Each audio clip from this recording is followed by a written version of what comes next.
Carbyl amine reaction.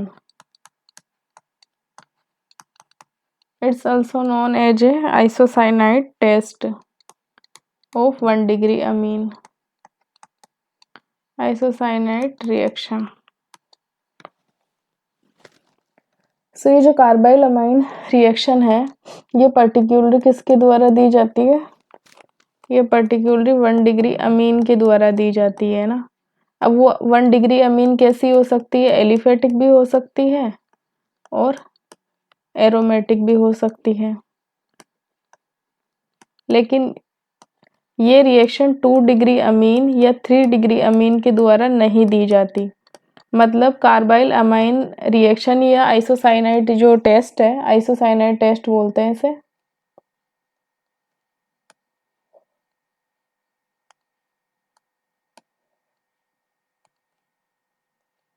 Isocyanide test, तो इसके द्वारा हम क्या कर सकते हैं कि ये 2 डिग्री और 3 डिग्री अमीन नहीं देती है। मतलब इस टेस्ट के द्वारा हम 1 degree amine and 2 degree and 3 degree and 2 degree या 3 डिग्री जो अमीन होता है उसमें क्या कर सकते हैं, हम डिस्टिंग्विश कर सकते हैं, मतलब उनको अलग कर सकते हैं। अगर ये कोई अमीन है और ये टेस्ट दे रही है, मतलब ये कौन सी 1 डिग्री हो जाएगी, और अगर ये टेस्ट नहीं दे रही है तो ये कौन सी हो जाएगी, 2 डिग्री या 3 डिग्री अमीन हो सकती है। और ये इसमें क्या होता है कि फाउल स्मेल आती है। जो आइसोसाइनाइट होता है ना, तो उससे आइडेंटिफाई कर लिया जाता है अगर ये स्मेल आ रही है तो ये 1 डिग्री अमीन है, अदरवाइज ये 2 डिग्री या 3 डिग्री हो सकती है। जो आइसोसाइनाइट बनता है उसकी कैसी होती है, फाउल स्मेल होती है। अब नेक्स्ट है कि ये कैसे इसकी रिएक्शन मैकेनिज्म होती है। तो इसमें ये हम एरोमेटिक अमीन को लेके इसके मैकेनिज्म को अंडरस्टैंड करेंगे। इसमें क्या होता है कि क्लोरोफॉर्म होता है CsCl3 प्लस बेसिक मीडियम। तो इससे क्या बनता है, हमारे पास आइसोसाइनेट बनता है जिसकी फाउल स्मेल होती है। और ये कौन सी है, 1 डिग्री एरोमेटिक अमीन है, 1 डिग्री अमीन है और ये आइसोसाइनेट है जिसकी कैसी स्मेल होती है, फाउल स्मेल होती है। तो इसी स्मेल के बेसिस पे हम रिएक्शन को आइडेंटिफाई कर सकते हैं कि it's the sample containing 1 degree amine और नॉट। तो what is the reaction mechanism. Next important point आता है रिएक्शन मैकेनिज्म। तो यहाँ पे हम देख रहे हैं कि CH और Cl3 है, तो और बेसिक मीडियम ले रखा है। तो बेसिक मीडियम क्या होगा कि जो OH माइनस होगा ना, इस एसिडिक प्रोटोन को रिमूव कर देगा और क्या बन जाएगा, ये CH2, ये CCl3 बन जाएगा। नेक्स्ट स्टेप में क्या होगा, ये कैसा रिवर्सिबल स्टेप होता है ये वाला। इस स्टेप में क्या होगा कि ये जो एक क्लोराइड है वो अपने बॉन्ड के इलेक्ट्रॉन सहित निकल जाएगा और हमें मिल जाएगी डाइक्लोरोकार्बीन। क्या है ये, डाइक्लोरोकार्बीन। अब ये डाइक्लोरो जो कार्बीन है फर्दर रिएक्शन करेगी, ये इंटरमीडिएट है। डाइक्लोरोकार्बीन क्या है, कार्बाइल अमाइन जो टेस्ट है उसमें इंटरमीडिएट है।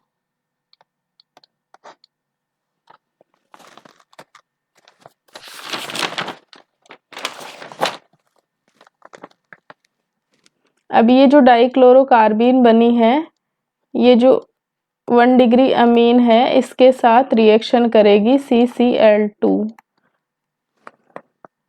तो यहाँ पर क्या होगा कि इसके पास लोन पेयर है और ये कार्बन इलेक्ट्रॉन डेफिशिएंट है, तो ये नाइट्रोजन के लोन पेयर इस पे अटैक करेंगे और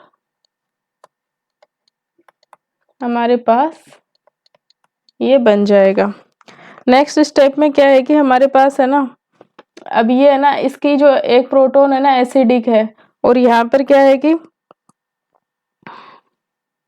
CCl2 माइनस है। तो एसिडिक प्रोटोन का क्या होगा कि प्रोटोन ट्रांसफर होएगा, प्रोटोन ट्रांसफर स्टेप होएगा। तो यहाँ पर हमारे पास बन जाएगा NH, Cl और ये H। नेक्स्ट स्टेप में क्या होगा कि हमें पता है कि हमारी जो कंडीशंस कैसे चल रही है, बेसिक मीडियम चल रहा है। तो बेसिक मीडियम में क्या होगा कि ये जो H प्लस है ये क्या है कि एसिडिक होगा, तो ये H प्लस निकल जाएगा, ये H प्लस निकल जाएगा और इस पे जो नेगेटिव चार्ज आएगा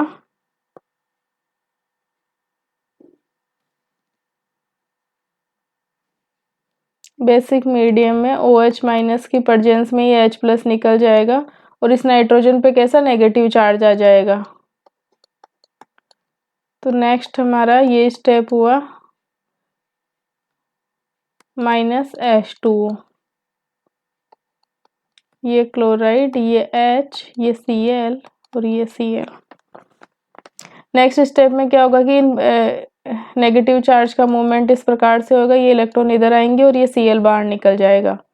तो ये बन गया हमारे पास N double bond C, Cl और ये H। ये हमारे पास इंटरमीडिएट बन गया। फिर एक और जो OH माइनस है वो क्या करेगा कि ये जो हाइड्रोजन है ये भी एसिडिक है, तो ये रिमूव हो जाएगी और हमारे पास क्या आ जाएगा,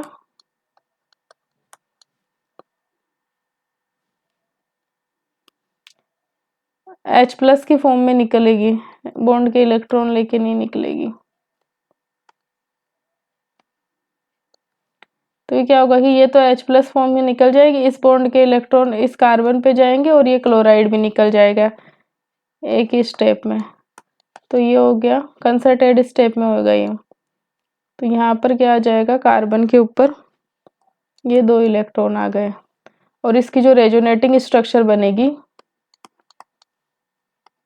इसकी जो रेजोनेटिंग स्ट्रक्चर बनेगी, इस रेजोनेटिंग स्ट्रक्चर में ये नाइट्रोजन के लोन पेयर का मूवमेंट इस प्रकार से होगा जिससे फाइनल हमारा प्रोडक्ट हमें आइसोसाइनाइड मिल जाएगा।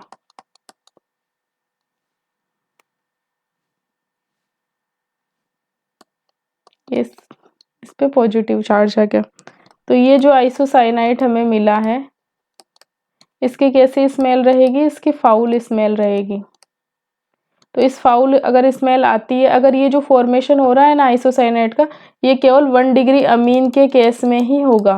2 डिग्री और 3 डिग्री अमीन के केस में ये रिएक्शन नहीं होगी। अब यहाँ देखते हैं कि हम जो OH के कितने मोल्स हमने काम में लिए हैं।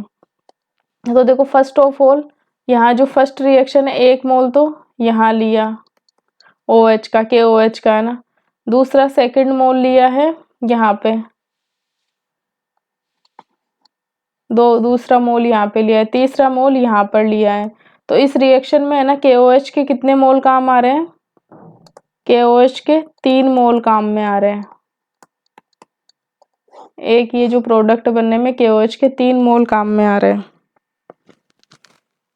सो ये इस प्रकार से ये जो कार्बाइल एमाइन टेस्ट है उसकी रिएक्शन मैकेनिज्म है।